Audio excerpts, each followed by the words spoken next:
Hello friends, leucorrhoea. Leucorrhoea क्या है? Leucorrhoea is a abnormal discharge from vagina.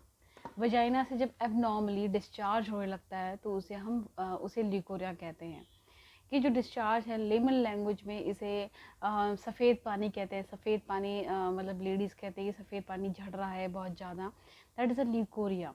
Leucorrhoea देखिए physiological भी है, होता है, पैथोलॉजिकल भी होता है। यानी ये पानी जो डिस्चार्ज निकलता है वो कई बार फिजियोलॉजिकल भी है, कई बार ज़रूरी भी होता है। जैसे प्रेगनेंसी के टाइम पे प्रेगनेंसी के टाइम पे डिस्चार्ज होता है, मेनोपॉज के टाइम पे डिस्चार्ज होता है। और और मेंस कई लेडीज़ को मेंसेस से पहले एक दिन पहले या मेंसेस के बाद एक दिन पहले ऐसा ये डिस्चार्ज होता है, जो कि कंप्लीट नॉर्मल है। इसमें कोई भी एबनॉर्मलिटी नहीं है, कोई ऐसी चीज़ नहीं है घबराने की, ये नॉर्मल होता है। ये just to maintain the pH है ना, पीएच को मेंटेन करने के लिए, वहाँ लुब्रिकेशन देने के लिए, या फिर कोई भी इन्फेक्शन का कैसे भी ना हो उस चीज़ को क्लियर अप करने के लिए भी ये डिस्चार्ज टाइम टू टाइम होता है। तो दैट इज़ जो कि थोड़ा समय के लिए रहता है, हार्डली एक दिन के लिए रहता है और उसके अपने आप वेनिश आउट हो जाता है।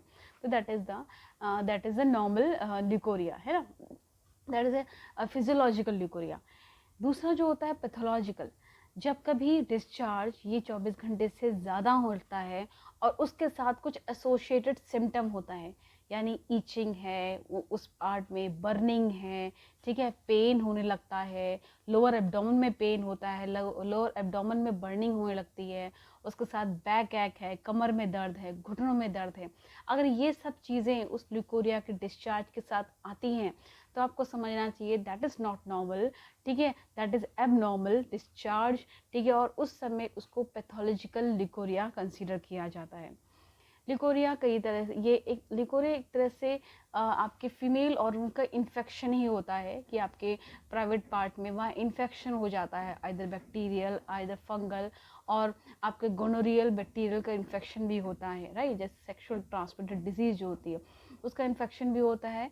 तो उस कंडीशन में और जो डिस्चार्ज आने लगता है, पानी सा निकलने लग जाता है उससे, तो उसको हम leucorrhoea, that is abnormal leucorrhoea, abnormal discharge कहते हैं।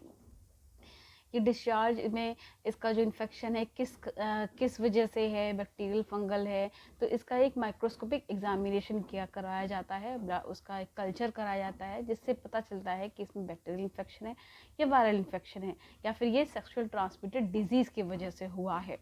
Got it. तो वैसे तो एलोपैथिक मेडिसिन इसकी एंटीबायोटिक मेडिसिन चलाते हैं पेशेंट्स की, ठीक है, लेकिन एंटीबायोटिक्स के अपने नुकसान भी होते हैं। ठीक भी हो जाता है, लेकिन अगर ये बार बार रिकरेंस हो रही है, ठीक है, तो अगर रिकरेंस हो रही है तो कहीं ना कहीं पेशेंट्स की इम्यूनिटी को बढ़ाने की भी ज़रूरत है, और ऐसे टाइम पर होम्योपैथी का बहुत अच्छा रोल है।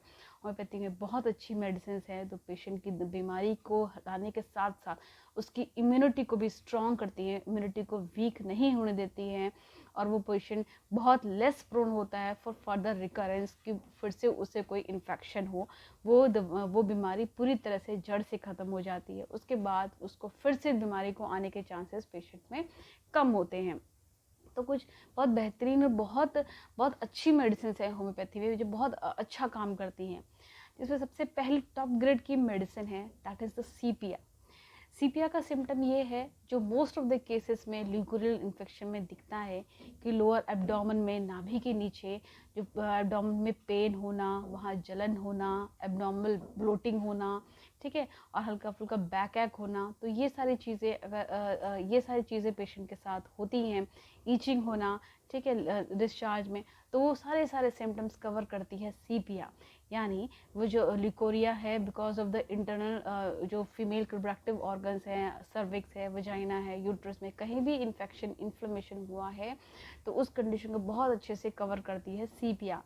तो ऐसे पेशेंट्स को सीपिया 30 4 बूंदें दिन में 3 से 4 बार देनी चाहिए फर्स्ट 7 डेज़ में। उसके बाद धीरे धीरे जैसे पेशेंट की खुद की इम्यूनिटी रिकवर होती है, इस मेडिसिन के डोसेज को कम कर देना चाहिए। तो sepia is a very good medicine for this. Next medicine है इसके लिए को ठीक करने के लिए, पल्सेटिल्ला। पल्सेटिल्ला में एक चीज ये बात होती है कि जो उसका डिस्चार्ज है, यानी जो ल्यूकोरिया होता है वो काफ़ी जलनशील होती है, उसमें जलन होती है, उसमें इचिंग होती है, हल्का पेन भी होता है और साथ में जलन भी होती है, ठीक है। तो ऐसे, और उसका जो पेशेंट है यानी वो जो लेडी होती है वो माइल्ड होती है, वो बहुत तेज़ तर्रार नहीं मिलती, सीधी सादी सी मिलेगी आपको, ठीक है। वो बहुत बहुत बातूनी नहीं मिलेगी आपको कि बहुत बातूनी है, ऐसा ऑरा आपको नहीं आएगा। आपको ऑरा आएगा, आपको फीलिंग आएगी कि लेडी काफ़ी सीधी सादी है, अच्छी है, माइल्ड है। दूसरी चीज़ है वो हॉट मेडिसिन होती है, यानी उसको उसको सर्दियों में प्रॉब्लम, उसको गर्मियों में ज़्यादा दिक्कत होती है, गर्मी में उसे गर्मी ज़्यादा लगती है, और थर्स्टलेस होती है, पानी की प्यास कम होती है। अगर ये सब चीज़ें आपको दिखती हैं पेशेंट में तो आप पल्सटिला दीजिए। लिकोरिया का डिस्चार्ज उसका जलनशील होता है, बर्निंग होती है उसमें, पेशेंट हॉट होता है, उसको गर्मी बर्दाश्त कम होती है, और और तीसरा होता है पानी की प्यास कम लगना। तो ये चीज़ें अगर सिम्टम है तो पल्सटिला 30 कंसीडर कर सकते हैं। पल्सटिला 30 बहुत अच्छा काम करती है। नेक्स्ट मेडिसिन होती है आपकी क्रियोसोट। क्रियोसोट में क्या होता है, जो ल्यूकोरिया का जो डिस्चार्ज है उसमें हल्की फुल्की उसमें ईचिंग होती है, ईचिंग के साथ ऑफेंसिवनेस, वो डिस्चार्ज बदबूदार होता है। पेशेंट खुद कहती है कि ना हमें मतलब नीचे बहुत बदबू आती है, बहुत स्मेल आती है, ठीक है। अगर ऐसा कंडीशन है, स्मेल के साथ ईचिंग है, तो उस कंडीशन में उस टाइम पे क्रियोसोट का अच्छा वर्क है। क्रियोसोट 30 4 बूंदे दिन में 4 बार दे सकते हैं फॉर द फर्स्ट 7 डेज, और उसके बाद अब उस हिसाब से मेडिसिन की फ्रिक्वेंसी को कम किया जाता है। नेक्स्ट मेडिसिन है borax. Borax is very similar to the pulsatilla, कि बोरेक्स में भी जलन होती है, बहुत ज़्यादा जलन होती है। लेकिन पल्सटिला की जो चीज़ें हैं, अगर किसी पेशेंट में वो सब नहीं मिले, यानी वो हॉट नहीं है, वो थर्स्टलेस नहीं है, उसको प्यास नॉर्मल लग रही है, ठीक है, नॉर्मल लग रही है, तो ऐसे केस में हम बोरेक्स को दे सकते हैं। बोरेक्स में जलन होती है, ईचिंग के साथ जलन होती है, that is also very good medicine. जो नेक्स्ट एक अच्छी मेडिसिन है, जहाँ जो मैंने अपने एक्सपीरियंस में देखी है, वो होती है मर्कसॉल। मर्कसॉल मेडिसिन तब काम आती है जब गोनोरियल इन्फेक्शन हो, यानी उसका जो डिस्चार्ज है ना ग्रीनिश होता है। जब ग्रीनिश डिस्चार्ज होता है तो हम कहीं ना कहीं ये प्रेडिक्ट करते हैं कि इसको गोनेरल डिस्चार्ज है, गोनेरिया सेक्सुअली ट्रांसमिटेड डिजीज की वजह से उसको गोनेरिया का इन्फेक्शन हुआ है, इस वजह से इसका जो जो फ्लूइड जो निकल रहा है हल्का ग्रीनिश है। अगर ग्रीनिश फ्लूइड लिकोरिया निकल रहा है तो उस कंडीशन में मर्कसॉल 30 मेडिसिन बहुत अच्छा काम करती है। उसको 4 ड्रॉप दिन में 4 बार दीजिए। जो नेक्स्ट है द लास्ट मेडिसिन इज़ हाइड्रोस्टिस। हाइड्रोस्टिस जो है आपकी गैस्ट्रो जीआईटी की भी, गैस्ट्रो इंटेस्टिनल ट्रैक्ट की भी बहुत अच्छी मेडिसिन है, लीवर की भी बहुत अच्छी मेडिसिन है। उसका जो डिस्चार्ज है, अगर ल्यूकोरिया बहुत चिपचिपा निकलता है, और निकलता है तो वो बताती हैं कि ये हमारे अंडरगारमेंट्स में चिपक जाता है, और अगर हम निकालते हैं तो वो एक तार जैसा आता है, ठीक है, ऐसा स्टिकी अगर डिस्चार्ज निकलता है जो काफ़ी रेयर होता है, पिक्यूलियरिटी है इसकी, तो उस कंडीशन में हाइड्रोस्टिस बहुत अच्छा काम करती है। हाइड्रोस्टिस 30 एकदम मिराकुलस वर्क करती है और बिल्कुल एकदम अंदर से उसको ठीक कर देती है। हाइड्रोस्टिस 30 4 बूंदे दिन में 3 बार, 3 से 4 बार देनी चाहिए। तो ये कुछ अच्छी मेडिसिन थी लिकोरिया की।